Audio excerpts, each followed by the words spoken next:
Fala, meus amores queridos do meu coração, professor Eduardo Ribeiro de História aqui. E hoje vamos dar continuidade, ao Brasil colonial, ciclo do ouro. Especificamente, como a gente disse, Brasil colonial é um assunto que tem séculos e séculos de história, Vai do século XVI ao século XIX, é muito tempo. Então, hoje nosso assunto inserido dentro do Brasil colonial é o ciclo do ouro. Isto continuando nossa aula que iniciamos no vídeo passado. Não esqueçam, isso é trivial, fundamental, de importantíssima qualidade barra importância, certo? Sendo atestado por mim, o rei de Jaboatão, professor Eduardo. Bom, vamos lá. Sobre a questão da história, sobre a questão da historicidade do acontecimento, da descoberta do ouro. Nós falamos na aula passada, no vídeo passado, sobre essas características de como o ouro ele foi descoberto, como ele pôde ser levado como uma solução econômica por Portugal e como houve uma loucura dentro do processo econômico para a ocupação rápida daquela região. Afinal de contas, se é ouro de boa qualidade, ele custa muito dinheiro e, claro, ninguém queria sair perdendo. Você gostaria de sair perdendo? É lógico que não. Se você descobrisse que no quintal da sua casa tem uma jazida enorme de ouro, jazidas enormes de ouro, tem uma mina de ouro, o que é que você faria, Com certeza largaria esse vídeo agora e iria lá cavar para conseguir extrair. Mesma coisa que Portugal fez. Afinal de contas, o Brasil é território português. Quando soube, o rei parou o que estava fazendo na hora de ser o quê? Ouro é a solução para o nosso problema econômico. E aí, como solução, como alternativa, automaticamente ele ordena que aquela região ela fosse ocupada. O que o rei estava temendo, ele estava morrendo de medo. Pelo amor de Deus, Euzinho da Silva, não posso perder isto. Se eu ficar demorando muito tempo a ocupar a região, se eu me tornar omisso, eu vou ter um sério problema. Que problema seria esse, professor? Todo mundo vai para lá, todo mundo tira ouro, quando o rei querer, não vai ter mais nada. Então Portugal ela tinha que fazer um mecanismo de fiscalização desse ouro, para que esse ouro ele não fosse extraído de todo jeito, porque, claro, o rei tem que ganhar, Primeiro, se o ouro for extraído de todo jeito, o rei não ganha nem o ouro, propriamente dito, e nem os impostos em cima do ouro. Se for uma extração com vigilância, com inspeção, aí ele vai ganhar no ouro e vai ganhar nos impostos em cima do ouro. Então, olha o que o rei está de olho. O rei está afim de dinheiro. Só que qual é o grande problema? A capital, até então, do território da América Portuguesa, era Salvador. Como a gente viu, desde o estabelecimento do governo geral, Salvador é a capital do território brasileiro. E de Salvador, para esta região aurífera, era muito longe. Demais até da conta. Imagina de Salvador. Como é que uma pessoa que está em Salvador vai conseguir fiscalizar uma pessoa tirando ouro em São Paulo, em Minas Gerais? Impossível. Certo? Impossível. Então a primeira coisa que o rei ele manda fazer é a transferência de capital. Não dava mais para continuar sendo em Salvador. Não dava de jeito nenhum. Tira-se a capital de Salvador e leva-se para o Rio de Janeiro. O Rio de Janeiro ele se torna a nova capital do território brasileiro por conta desse processo aurífero.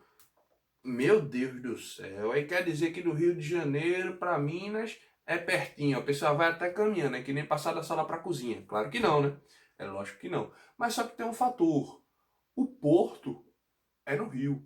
Ninguém, certo, de forma alguma, consegue pegar o litoral de Minas Gerais, até porque em Minas não tem praia, Minas é um território que está no interior do Brasil.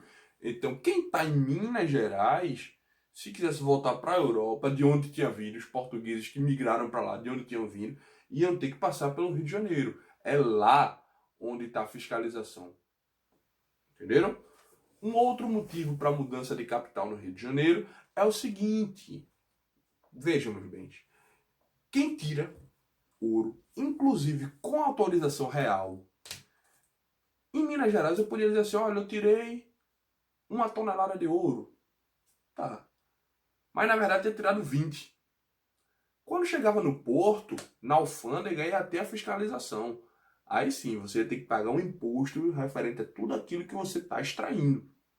Ficava mais difícil de burlar, certo? Até porque a vendagem do ouro, a venda do ouro, se dava muito, claro, no Brasil havia regiões que se comprava, obviamente, mas o preço mais caro, o preço mais elevado era pago na Europa. Você tinha que passar pelo litoral. O litoral mais próximo de Minas, Rio de Janeiro, onde tem o melhor porto da época, onde tem as melhores condições. Então, por isso o Rio de Janeiro é deslocado e se torna a nova capital desse território da América Portuguesa. Claro, meus bens, uma outra coisa que a coroa ela fez questão absoluta de tomar como atitude foi, sim, a criação de um órgão de fiscalização também em Minas Gerais, né? Senão não tinha sentido você deslocar a capital para o Rio de Janeiro, né? Porque também não é todo mundo que vai para a Europa. Tem aqueles que são daqui do território brasileiro mesmo e vão ficar por aqui mesmo. Então tem que ter um órgão de fiscalização em Minas também. E vai ser criada a chamada Intendência, no ano de 1702. Esse órgão de fiscalização, ele tinha como objetivo... se você desfiscalizar, você acertou, certo? Ele tinha como objetivo fiscalizar a ação real, certo? A ordem real, receber a ordem real, as ações reais, e aplicá-las à população. Cara, quer extrair ouro, não é de todo jeito não, você... O rei tem que autorizar, você tem isso de normativas para cumprir. Dá para você? Dá. Beleza. Autorização real. Não dá não? Não. Tchau, chispa. Era assim. E quais seriam esses requisitos, então, para que a pessoa pudesse extrair ouro? Que a intendência era fiscalizar. Primeiro, o que Portugal quis fazer? Tirar pobre do caminho. Pobre? Se o camarada é pobre, ele vai para a região dessa, um mulato, um escravo, ele... acha o pepito de ouro, ele enriquece e torna um senhor de terra. A gente poderia iniciar o fim de um processo de desigualdade social no Brasil. Isso seria ruim, as elites não gostavam disso. Sem falar que, se alguém, digamos assim, sem nome, sem posse, achasse ouro, ia ficar por isso mesmo, o rei não quer saber. Então tinha que ter uma fiscalização. Os primeiros acordos e as primeiras cláusulas para que uma pessoa pudesse extrair ouro seriam ser proprietário de, no mínimo, 12 escravos. 12. 12 escravos não é muita coisa, não. Você tem noção do preço de um escravo? Um escravo em idade produtiva na época, ele custava muito dinheiro mesmo. De sorte que uma pessoa, economicamente falando, simples, não teria condições de possuir um escravo. Claro que a escravidão no Brasil era algo, e de certa forma ainda é, a gente ter esse passado da escravidão muito presente, cultural, a ponto de que muitas vezes a pessoa juntava dinheiro, juntava, e comprava um escravo, às vezes de 70 anos, 60 anos, um escravo velho, acabado, que não tinha mais condições de trabalhar, somente para dizer que era senhor de escravos. Somente para dar ordem, vai buscar um copo de água para mim. Somente para dizer que era senhor de escravo. Uma cultura escravista terrível se tem no Brasil. Se tinha no Brasil e se tem no Brasil. Mas um escravo em idade produtiva, meus queridos, era muito dinheiro. E a pessoa tem que ter no mínimo 12. Isso tudo registrado em cartório. Ou seja, custos altíssimos. Então não era qualquer um que podia extrair. Professor, mas tem todo mundo, de vez em quando, chegava lá, claro, né? Sempre tem os espertos, jeitinho brasileiro, ia lá, extraía e ia embora. Claro, sempre tem desvio, sempre tem contrabando, isso é fato, isso é óbvio, né? Mas o que a coroa quis fazer foi reprimir ao máximo, segurar ao máximo da forma que ela queria e da forma que ela podia. E ela buscou fazer isso. Apesar que sempre tem um jeitinho, né? Como a gente viu. Quem é que nunca ouviu falar na história do Santo do Pauoco? Isso é um santinho tão bonzinho, santinho do Pauoco. Pauoco, na verdade é Santo do Pauoco. Que como assim Santo do Pauoco? As pessoas elas confeccionavam imagens de santo. Nossa Senhora da Conceição, Nossa Senhora Aparecida, Nossa Senhora não sei lá dos que. Confeccionava imagens de santos feitos de madeira, só que por dentro oco. Aí o que é que se fazia? O camarada ia, muitas vezes um escravo, uma pessoa simples, que trabalhavam para esses grandes proprietários, tem que ter no mínimo 12, como a gente falou, mas às vezes um escravo dele, ele fazia um santinho desse, oco por dentro, ele dizia assim, oh meu Deus, eu vou levar aqui Nossa Senhora para o campo do trabalho porque eu sou um devoto, eu sou muito católico e eu tenho que trabalhar com a minha santinha vai me dar força. Sociedade católica, né? Até o senhor do estado dizia, não meu filho, leve Nossa Senhora na frente e tá tudo certo. E se levava Nossa Senhora. Daqui a pouco os caras colocavam Nossa Senhorinha ali na margem do rio. Quando ele começava a pegar a peneira e achava uma pepitazinha de ouro, aí o que é que ele fazia? Ele pegava a pepitazinha de ouro, tirava o tampinho, puff, colocava a pepitazinha dentro da Nossa Senhora de madeira e fechava. Por isso que Santo do Pauco era oco por dentro, porque servia para se fazer essas artimanhas, se encher de ouro. E depois, puff, quando terminava, amém, Nossa Senhora, muito obrigado. E voltava. Sabe o que esses caras faziam? Comprava a liberdade dele e enriquecia. Sempre que isso acontecia, não, né? Claro que não. Mas aconteceu, e muito. Por isso que até hoje se tem a expressão Santo do Pauco. Quando se descobre esse jeitinho brasileiro, né? Brasileiro desde sempre, desenrolado, né?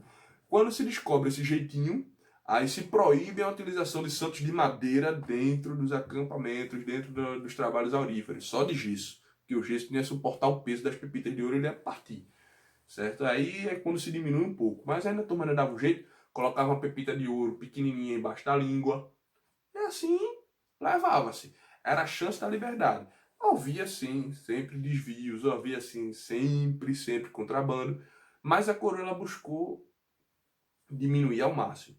Então, requisito mínimo de forma legal para a extração, você ter no mínimo 12 escravos e pagar os impostos de toda a produção aurífera que você tiver. Sobretudo o pagamento do quinto. É daí que vem a expressão também, o quinto dos infernos.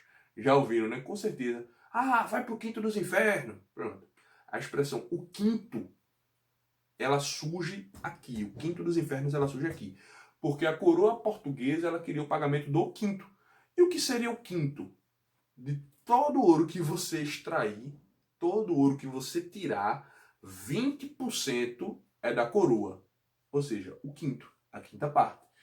Se você extrair o ouro, de tudo que você tirar, 20% é da coroa. Pagamento do quinto. Claro que quem extraía não gostava nem um pouquinho. Ah, isso é o quinto dos infernos. Onde é que pode? Eu trabalho, eu extraio o ouro e eu tenho que pagar a coroa.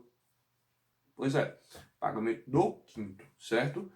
É, meus amigos, a conjuntura é interessante, né? Ditados populares que a gente usa no nosso cotidiano, a gente não tem a ciência muitas vezes que eles têm um passado, uma tradição histórica enorme.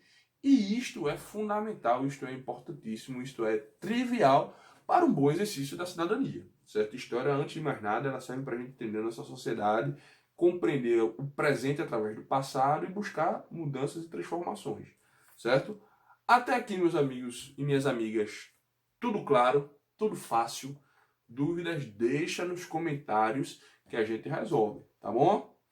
A gente responde, para mim é uma alegria responder e ajudar vocês. Então, qualquer dúvida, aqui, sem estresse, nós vamos juntos fazer sempre o melhor. Então, com o estabelecimento de tantos impostos, claro que, né?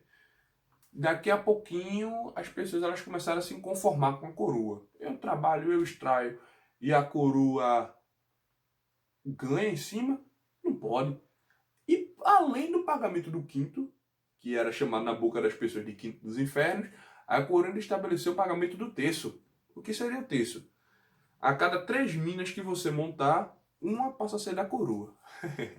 Aí das duas que você sobrar, que você ficou, você tem que pagar o quinto delas. Claro, sempre a forma de arrecadar mais. Portugal estava usando o ouro brasileiro com a esperança de reerguer sua economia. E, de fato, reergueu. Reergueu por um período de tempo. Depois Portugal vai entrar numa nova crise econômica de novo.